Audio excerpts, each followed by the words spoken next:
Hello, welcome to another edition of the ESSSuper Monthly Investment Performance Update.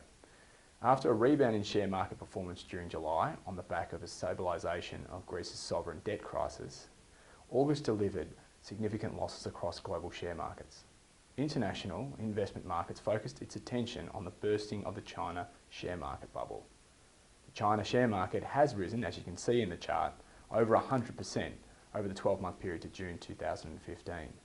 And has consequently pulled back 40% over the past 3 months. While the China share market is a small component of the international investable equity market, the behaviour of market participants and the Chinese authorities' handling of the rapid rise and fall of the share market is seen as a potential further signal of deteriorating economic conditions and of weakening confidence in the Chinese government's ability to handle the situation.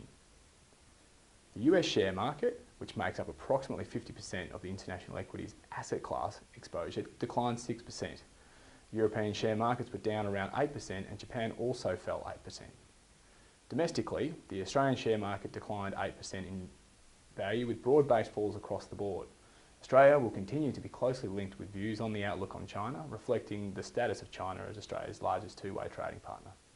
Government bonds delivered some protection to investors, with Australian 10-year government bond yields declining 0.1% over the month.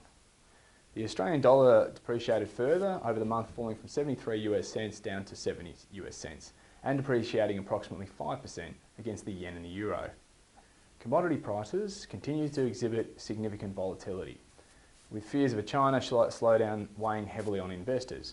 Oil prices actually rebounded though over the August month, up about 4% on talk of OPEC cutting back supply. Commodity prices continue to exhibit significant volatility, with fears of a China slowdown weighing heavily on investors.